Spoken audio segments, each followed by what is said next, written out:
Imam Al-Bukhari itu imam besar. Beliau lahir di Bukhara, makanya disebut Al-Bukhari. Itu bukan nama asli. Nama aslinya Muhammad. Punya bapak namanya Ismail. Punya kakek namanya Ibrahim. Kakek buyutnya Al-Mughirah. Eyang buyutnya Al-Bardizbah. Tinggal di Kecamatan Ju'fa, Kabupaten Bukhara, Provinsi Khurasan, negara Uzbekistan sekarang.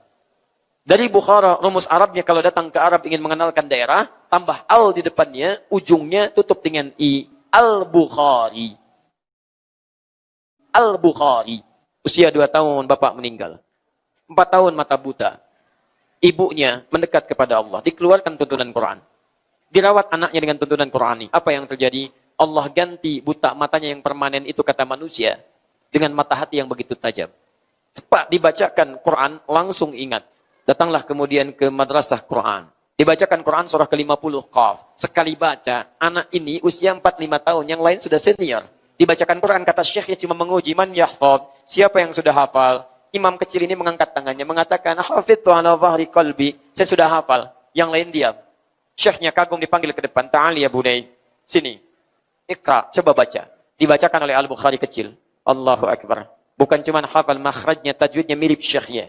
Kata syekh didoakan kepada Allah. Minal an tadrusul hadis. Dari sekarang anda mesti belajar hadis. Hafalkan hadis. Belajar hadis. Pulanglah ke rumah bertemu dengan mamanya. Dia katakan, ya amati uridul hadis. Ma, saya ingin belajar hadis. Kata ibunya, iktafi bil Quran. Cukup dulu dengan Quran. Ananda punya keterbatasan. Kata anaknya, la uridul hadis. Dia yakin dengan syekhnya. Pasti syekhnya punya pertimbangan.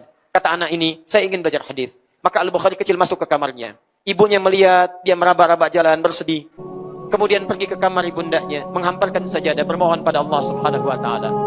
Ya Allah yang Maha menatap dengan tajam, yang punya kuasa tanpa batas, saya mohon ya Allah, kembalikan penglihatan anak saya. Minta sambil menangis.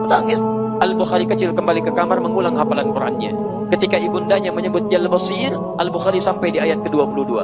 Laqad kunta fi ghaflatin min hadha, fakashafna 'anka ghita'aka wa basaruka al-yawma hadid. Ayat ini padahal bercerita tentang akhirat, tapi dengan izin Allah turun hukumnya di dunia kepada Al-Bukhari kecil. Dulu matamu tidak bisa melihat, terhalang. Fakashafna 'anka ghita'aka, mulai sekarang kami buka penghalangnya. Maka matamu mulai hari ini akan menatap kembali dengan tajam. Ibunya menyebut Jal Basir, Al-Bukhari kecil membaca wa basaruka al-yawma hadid. Tiba-tiba terbuka pandangannya. Kata orang mustahil sembuh, kata Allah enggak ada yang mustahil. Bisa melihat kembali. Saking kagetnya teriak-teriak, ya amati, mama, laqad ra'ait.